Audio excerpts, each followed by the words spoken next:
My name is Diego from the Hit Music Studio, and I want to mention that this video is a 3-part series, so check the description for the other 2 parts because we didn't want to make the video too long. Let's go back to a close-up of the piano. This is a part 1 of our tutorial for driver's license, and if you are an experienced keyboard player, this is not for you. We are a South Florida location, a music school, and one thing that we do with these tutorials is try to help our students, which most of them are young, to be able to play songs that are popular. So let me tell you a couple of things. On this one, I'm going to give you some ideas. There are some minor changes that we made to the song, so if you're younger, you can still play it. The first thing that I need to mention is that you need to get a sustain pedal. If you don't have a sustain pedal, chances are this song is not going to sound that good. It's going to it's going to be harder to make it sound the way that you hear in the recording. So make sure that you get one. If you don't have one, you can check that in the description of the video. We have another video in which we talk about sustain pedals and which one we recommend. Now, the next thing is that it has multiple places you're going to be playing an octave, which is 2 notes that are the same letter, but of course at a distance from each other. So if you are younger, I would say younger than probably like 10, doing that may be harder. And even if you're 10 or a little bit older, sometimes depending on the size of your hand, it may be challenging, and also the size of the keyboard that you have. So if you cannot play the octaves on the right hand, I would like for you to just do the note on the top. So instead of doing 2, just take your pinky and do the top one. Now, if you do reach, try to do it because it's going to sound a little bit fuller, but definitely don't be, don't feel bad if you cannot reach it because it will happen with time. Now, the next thing that I want to mention is the whole verse is 8th notes on B flat, doing it very steady. From a technical side, make sure that you're not bouncing your arm. You want to do this movement a little bit with your wrist, almost like bouncing a basketball, and make sure that it's light. So this is not like it's a light sound. It's a light part of the song. The next thing, let's talk a little bit about the left hand. The left hand, you're gonna do 3 major chords at the beginning, and you definitely want to do this with a 5, 3, and 1 for the first one, which is a B flat major, 5, 3, and 1 for G minor, which is a G, B flat, and D flat, and then a E flat, B flat, and another E flat here. Same thing, if you cannot reach this because of your age, try to do just the bottom 2 in this case. So also let me mention my camera angle is designed so I get a little bit of middle C. In this case, the keyboard is transposed, so I have it shift in a way that my middle C is here now. So normally it will be down this, so everything is shift to the end. So you should be seeing the notes here, but I'm switching it just so the camera thing is a little bit easier to do. But keep that in mind because you're going to be playing a little bit on the left side of the piano. So once you get that, I think you can see it there from the first time that I played it. Not particularly challenging. Couple of suggestions that I have: make sure that you don't change the fingers for the chords. So if you're doing B flat, D, and F, make sure that you don't do them one time with 4 and one time with 5 and they switch that. I think that's confusing for your mind and it's not gonna make you be able to play it accurately. And the other thing that I would like to say with this is practice it very slowly at the beginning. So take your time. I'm using the sustain pedal. 3, 4, change. Okay, and one final suggestion on this: check your balance. Your left hand should not overpower your right hand, so make sure that you're not doing like super loud on the left, because this is almost, it's like a little touch. These chords almost sound a little bit too low in that register because they're really almost, the notes are too close to one another. But if you don't play them super loud, I think it's a nice texture. So that should cover the verse. We're going into the pre-chorus. The pre-chorus has a couple of things. Let me show you the left hand. I don't think it's super challenging first. So E flat and B flat, and immediately followed by 2 B flats as an octave. Same thing, if you can't reach both of them, just do the one in the bottom.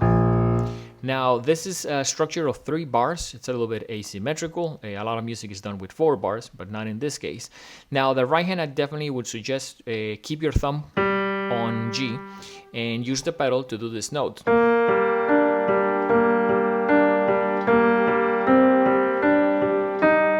And I would do it in a way that you're reaching finger 3 on C, 4 on D, 5 on E flat. So that's gonna very slowly, with the pedal.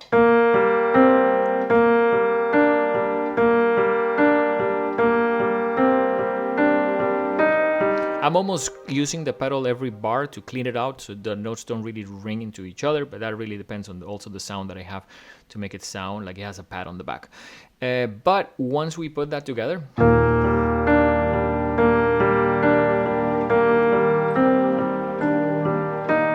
we're gonna go to the next one, which is B flat and F's on the bottom. So B flat with finger 2, thumb on F, and this is also very similar, very steady. Just the order of the notes, it's B flat, F, D, F, C, F, D, F. So I would practice that section, make sure that you get it. What's coming up is probably the most challenging part of this video. In this video, we're just going to cover part 1 for us. So we're considering that to be the verse and the pre-chorus. We're going to do 2 more additional videos so you can see the other 2 parts of the song. So once you play that, I would definitely recommend very slowly.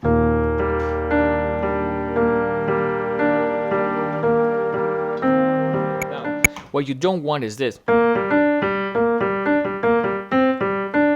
That to me almost like destroys the song and makes it not sound that good. So the next part of the song is going to be 3 different blocks. This is going to be G, then F, B flat, D. So make sure that you get those. Those are quarter notes, not super hard. When we talk about the right hand of that part, it's going to be D and B flat, doing the D on the bottom, and then C and A, doing the F on the bottom. So it sounds like this.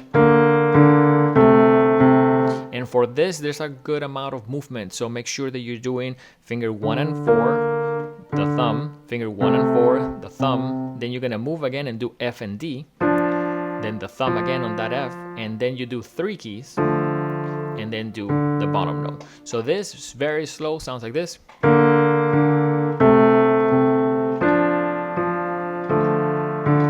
And that in itself, I think is going to take you a while to get it correct. Make sure that you're doing it with proper fingers that do allow you to play it, but go very slowly and steady.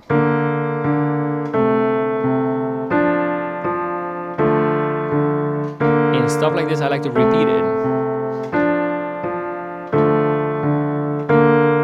So it's almost like I can take that block and repeat it just so my fingers get really comfortable with it, because that is the most challenging part, I think, of this first block that we're doing. Now, the second block on the right hand is going to be 4 keys and the bottom note. So that's E, G, B flat, and D. And there, my suggestion for fingers will be 1, 2, 3, and 5. And this can be particularly challenging. Good to have a sustained pedal, but you're going to do the top notes, 4 notes, and the bottom note. So this is going to have on the left hand 2 E flats.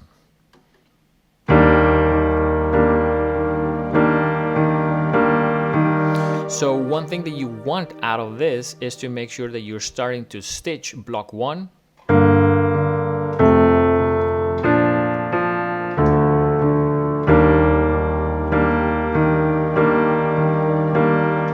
and really practice that, because I think that can be challenging. So there, 2 E flats there. You're doing one of the lowest E flats on the piano. I'm just doing right now for this part of the video just 1, but it's technically 2.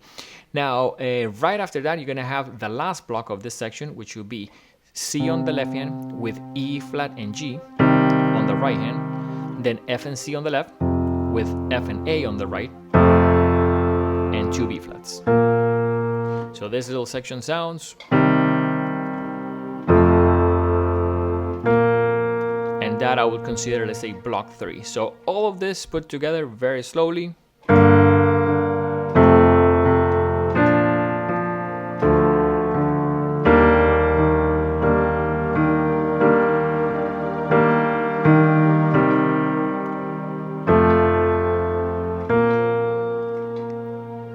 And literally, I think if you can conquer that part of the song, you will have probably an easier time playing everything else.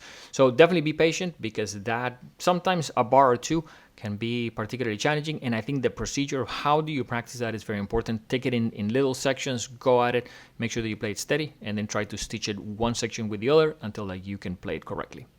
I want to thank you for watching. Definitely consider subscribing and clicking on the notifications bell. That way you don't miss any of the content that we put up here. We'll see you guys on the next one.